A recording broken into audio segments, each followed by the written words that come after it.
Season 32, War 10. We are going up against KenoB today.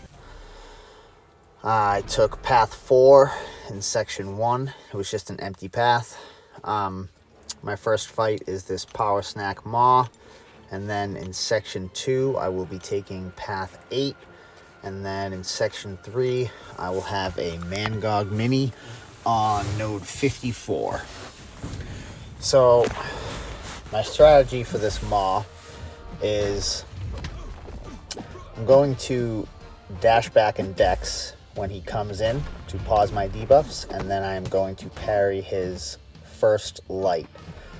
You can't parry his mediums, so doing it that way is pretty much like a reparry, just without letting him hit my block for the first one, because I want to pause my debuffs. And I used a Power Start 1. This is a pretty safe fight against Maw with Spidey. You can't trigger buffs, so he can't place his Furies on you to nullify them. So the only way that you can actually get degened is by getting knocked down by his heavy or by missing.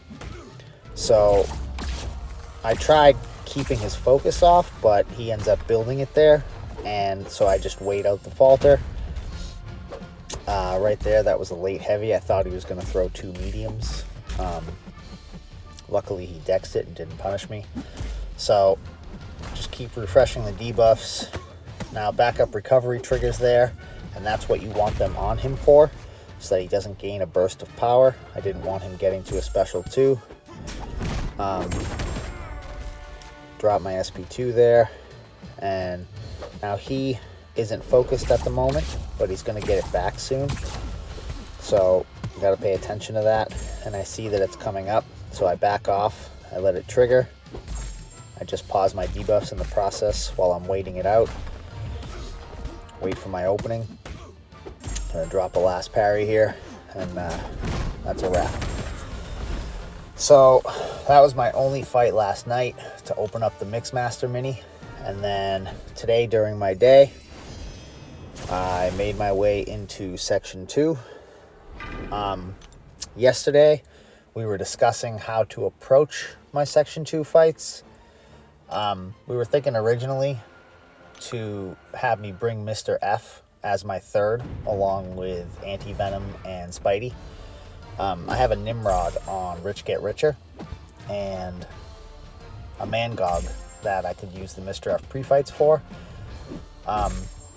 The plan for Nimrod was to reverse the power that he would get from Rich Get Richer, but we ended up deciding to use Venom Pool for that fight. And in the process of figuring out that fight, I completely overlooked how difficult this Venom fight was going to be. So the problem with this Venom fight is I have no way of getting rid of Venom's buffs. So each time he gets a buff, he's going to place a weakness on it. And he gets buffs from both the global as well as his own abilities. So at the start of this fight, my original plan was Power Start 1 and drop a bunch of SP2s. I know that I'm not going to have to worry about pausing my debuffs, because that's going to happen naturally with how aggressive Venom is. But it was about this point, it's about a minute and 15, minute and 20 into the fight. I see he's at 77%. And I'm worried now. I thought this was going to be a 2-minute fight, but I'm realizing that it's going to be a battle of longevity at this point. So it's a matter of winning the health battle. We are the same. Wow, we both had 69% there. Look at that. So I take the lead here, but he's going to throw a special 2 into my block, and that's going to give him a big advantage. So at this point I realized no more blocking special 2s. I want to bait special 1s. And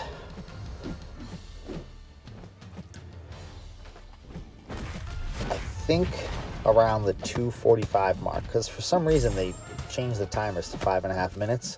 I think around the 2:45 mark, which is the exact halfway point, I'm going to see that he's above 50% health. So at that point, I'm going to switch up my strategy.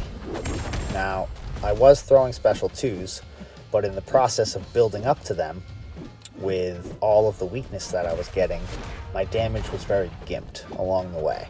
So that's going to take a toll on the overall length of the fight and whether or not I'm going to time out. So at this point, I switched to throwing special 1s, and that's just to get the weakness off, so I have more time where my damage is higher. And I'm paying attention to both his Clintar buff, which could proc an armor out of his own abilities, as well as the global armor. Now right there, I was hitting his block as the global armor triggered, but it didn't trigger an unstoppable. And that was a mistake. It's been a long fight at this point. It's been a lot to pay attention to. And I'm worried about timing out, so I'm getting a little bit more aggressive, and that was a result of that. There I noticed that it was going to trigger, so I dropped one hit and then I backed off. They are triggering at different times here, so it's a lot to pay attention to. Right there I make a mistake. I'm hitting his block as it triggers, but he throws a special 1 and it doesn't punish me. And drop my special 1. Coming up here, hitting him, it triggers and he counters me, and that bleed just ticks me down. So I take a KO there, and I go back in with Venom Pool after I've taken a bit of a breather. I use a Power Start 1, and right off the bat I use my special 1 to eat all of his buffs. And at that point I realized that I should have done this fight with Venom Pool from the start. I think it probably would have been about a 2.5 minute fight with him, and I would have been able to manage his buffs and therefore the weakness, and I would have kept my damage higher for the entire length of the fight, and it would have just been playing around the armors proccing unstoppables. So my next fight here, Nimrod on Rich Get Richer. The strategy with Venom Pool is Power Start 1. I don't use an invulnerable boost because I can't tank an SP3 from Nimrod. He has burst damage on it, and that will bypass the invulnerable boost. So if I get SP3 by him with or without one, chances are it's probably night-night. So the unstoppable triggers off the bat, so I have to wait it out, but then I drop my special 1, and I selected Energize as my favorite food, so that would be the first buff that I proc. And the goal here is to get more buffs, more unique buffs than Nimrod, and make the Rich Get Richer work to my advantage. He has the ability to get 3 different unique buffs in Unstoppable and Armor and Energize. He gets the Unstoppable on his special 2, he gets the Energize on his special 1, and the Armor procs when he switches protocols every 11 seconds, or when the global triggers it every 10 seconds. So for the most part, they go hand in hand until about a minute into the fight, when the global is triggering it at 60 seconds and his protocol change was triggering it at 66 seconds. And so they kind of separate for a little bit and then they come back together. But I'm using the times in between them triggering to attack him, and I'm going to stick to special 3s for the length of this fight. I'm going to try to only bait his special 2. I don't really like it when he throws a special 1, and I'm going to block it unless he has 10 of his charges, at which point it would be unblockable, and I'd have to dex his special 1. So that's why I want to stick to try to pushing him to special 2. Another good thing about this matchup is if I were to throw a special in Nimrod's Blitz protocol, it would trigger a power drain of 150% of a bar of power over 15 seconds on me.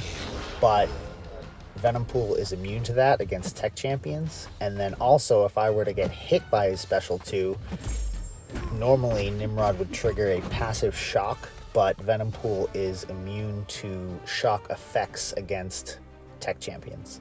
So that was a good matchup. It worked out. Now, this Mangog fight with Spidey 99 without Mr. F pre-fights. The strategy for this is a power start 1. The goal is get my second wither up as soon as possible. Play around the global, pause the withers, pause the debuffs, control his power using them, and that's pretty much it.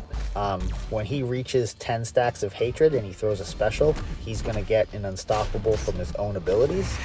So you want to make sure that you have a special, because that's the only way that you can remove his unstoppable unless you wait it out, and I don't want to wait it out.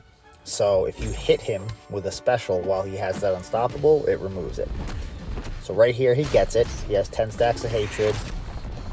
So backing up, he's going to throw a heavy in a second here, and I'm going to counter it with a special 1, remove his unstoppable, and from here it's pretty much just managing the debuffs, controlling his power, and special 2s. So we ended up losing this war. We died twice and KenoB only died once. I'd say you probably win 99% of the wars that you only died twice in, but KenoB brought their A game today. So that's all she wrote. Thank you for watching.